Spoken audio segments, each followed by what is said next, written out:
तो hello hello, welcome to my channel. और अगर आप पढ़ना चाहते हैं इम्यूनोलॉजी के बारे में तो बिल्कुल सही स्टेशन है ये। तो इम्यूनोलॉजी के बारे में सबसे पहले हमें दो तीन चीज़ें जो हैं वो हमें पता होनी चाहिए, जैसे कि एंटीजन्स, एंटीबॉडीज़ और टाइप्स ऑफ एंटीजन्स। ठीक है, तो हम शुरू करते हैं एंटीजन्स से। एंटीजन्स क्या होते हैं? ये फॉरेन पार्टिकल्स होते हैं जो कि पैथोजेनिकली एक्टिव होते हैं। ये ऐसे ऑर्गेनिजम्स होते हैं जो कि मतलब पैथोजेनिक इनकी जो प्रॉपर्टी होती है। ठीक है, और ये नॉन सेल्फ मॉलिक्यूल्स होते हैं, मतलब खुद में इनका कोई फंक्शन नहीं है, खुद में ये बिल्कुल भी एक्टिव नहीं है, लेकिन जैसे ही इनको एक होस्ट मिलता है ये एक्टिव हो जाते हैं। ठीक है, तो ये देखिए फॉरेन बॉडी है कोई, ठीक है, वो उसने रिकॉग्नाइज कर लिया उसको बॉडी को, मतलब कि कोई फॉरेन एक पार्टिकल है, उसको एक बॉडी मिल गई। ठीक है, उसने क्या किया, स्टिमुलेट कर दिया इम्यून सिस्टम को। ठीक है, जो बॉडी है उसके इम्यून सिस्टम को स्टिमुलेट कर दिया, फिर सेल मीडिएट हो गए और उन्होंने डिस्ट्रॉय कर दिया एंटीजन को। तो जो सेल मीडिएट हुए उन्होंने क्या किया, एंटीबॉडीज प्रोड्यूस करी। ठीक है, तो ये क्या होते हैं, हमारे मैक्रो मॉलिक्यूल्स होते हैं। ठीक है, मैक्रो मीन्स बड़े बड़े मॉलिक्यूल्स होते हैं ये। और किस चीज़ से बने होते हैं? प्रोटीन्स, पॉलीसैकेराइड से, न्यूक्लिक एसिड से, लाइपोप्रोटीन से और ग्लाइकोलिपिड से। तो इस चीज़ से होती है इनकी फॉर्मेशन। उसके बाद आ जाता है हमारा टाइप्स ऑफ एंटीजन्स। एंटीजन्स क्या हुए, जो हमारी बॉडी पे रिएक्ट करते हैं आकर के, फॉरेन बॉडीज़। ओके, तो ये एक्सोजीनस भी हो सकते हैं, एंडोजीनस भी हो सकते हैं, ऑटो एंटीजन्स भी हो सकते हैं और ट्यूमर एंटीजन्स भी हो सकते हैं।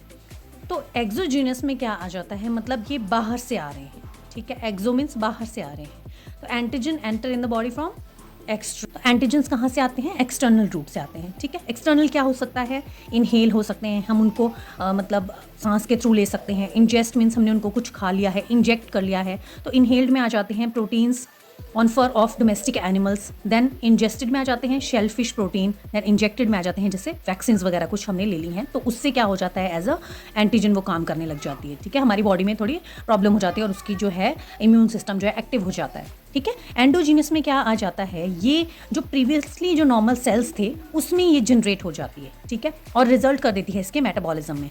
जैसे कि हमें कभी कोई वायरल या बैक्टीरियल इन्फेक्शन हो गया हो, तब ये एंडोजीनस जो है एंटीजन्स बन जाते हैं।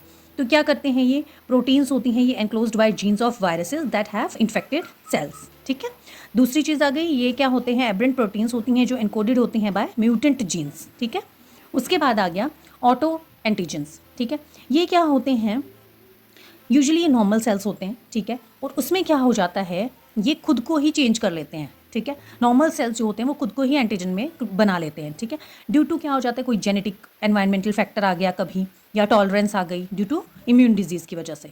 तो इसमें क्या क्वेश्चंस आ जाते हैं कि कैसे कैसे बन जाते हैं ऑटो एंटीजन्स, कैसे बन जाते हैं, जेनेटिक एनवायरमेंट में और ऑटो इम्यून डिजीज़ की वजह से बन जाते हैं। ठीक है, फिर ये आ जाता है ट्यूमर एंटीजन्स। ट्यूमर एंटीजन्स को क्या कहते हैं, न्यू एंटीजन्स। ये एक बहुत इंपॉर्टेंट चीज़ है। न्यू एंटीजन्स क्या होते हैं, जो कि ट्यूमरस एंटीजन्स होते हैं। ठीक है, ये कहाँ प्रेजेंट होते हैं, ये प्रेजेंट होते हैं MHC1 में।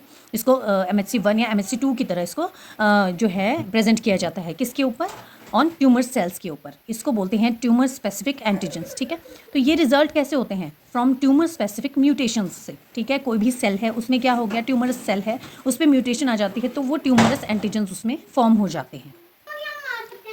उसके बाद आ जाता है हमारे पास प्रॉपर्टीज़ ऑफ एंटीजन्स। एंटीजन्स की भी कुछ प्रॉपर्टीज़ होती हैं। देखिए, फॉरेननेस होती है, ऑब्वियस सी बात है, जब वो फॉरेन पार्टिकल है हमारी बॉडी के साथ, उसकी जो स्ट्रक्चर है वो नहीं मिल रहा है, तभी वो हमारी बॉडी में दिक्कत क्रिएट कर रहा है। तो not same time for maturity as other immune system so recognise as antigen. बाकी सेल्स जिस तरह से नॉर्मली मेच्योर हो रहे हैं वो उसकी स्पीड नहीं होती है। ठीक है, देन मॉलिक्यूलर साइज हो जाता है, हमने पढ़ा कि ये क्या होते हैं, बड़ा साइज होता है इनका। ठीक है, तो मैक्रोमोलिक्यूल्स होते हैं ये। देन केमिकल कॉम्पोजिशन में आ जाता है, all major macromolecules can act as antigens. ठीक है, तो इसकी डोजेज में आ जाता है, ये डिफरेंट डोजेज में हमारी बॉडी में आ सकते हैं, जैसे इंट्रापेरिटोनियल आ गया, सबक्यूटेनियस आ गया, इंट्रावेस्कुलर आ गया, इंट्रामोलिक्यूलर आ गया, इंट्राडर्मल आ गया। ठीक है, उसके बाद आ गया इसकी रिएक्टिविटी। रिएक्ट कर जाते हैं किसके साथ, आपको पता होना चाहिए, एंटीजन का रिएक्शन हमेशा एंटीबॉडी के साथ होता है, तो रिएक्टिविटी विद एंटीबॉडी। ठीक है, तो ये क्या आ जाता है, secretly production of immune system. ठीक है, जो एंटीबॉडी है वो क्या होती है, इम्यून सिस्टम उसको प्रोड्यूस करता है, वो एंटीजन से जाके फाइट करती है।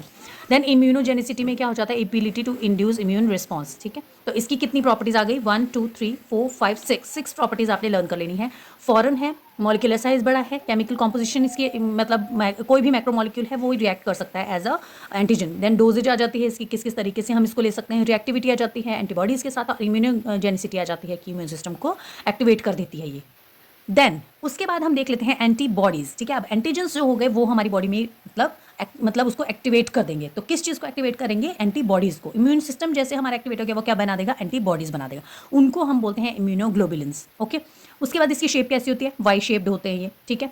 उसके बाद प्रोडक्शन आ जाती है। प्रोडक्शन हमारी किससे होती है? बी सेल्स से होती है। उसके बाद यूज़ आ जाता है इसका B cells and antibodies used by immune system to identify and neutralise foreign objects, जैसे बैक्टीरियाज, वायरसेस। तो इन्होंने क्या करना है? आइडेंटिफाई करना है उसको और न्यूट्रलाइज कर देना है, ठीक है।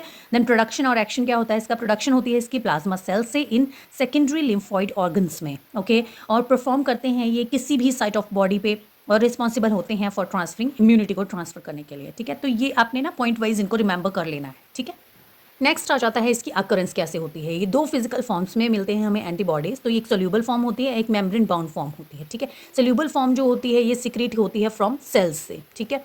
और ये जो मेम्ब्रेन बाउंड होती है ये अटैच होती है सरफेस ऑफ बी सेल्स के ऊपर, ठीक है। तो इनको क्या कहा जाता है? Referred as B cell receptor, BCR बोलते हैं इनको, ठीक है। एंटीबॉडीज़ क्या होती हैं? ग्लाइकोप्रोटीन्स होती हैं। देन देख लेते हैं हम टाइप्स ऑफ एंटीबॉडीज़, ठीक है। तो हमारे पास क्या होता है, जो भी प्लेसेंटल मैमल्स होते हैं उसमें 5 टाइप की एंटीबॉडीज़ प्रेजेंट होती हैं, IgA, D, E, G, M, okay.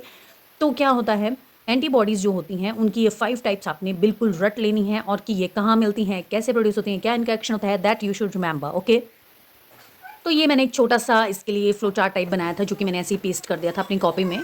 तो ये देखिए IgA, ठीक है, ये कितने टाइप का होता है? 2 टाइप्स का होता है। ये भी क्वेश्चन आ जाता है कि किस चीज़ के कितने टाइप्स होते हैं, ठीक है। तो IgA जो होता है वो 2 टाइप्स का होता है।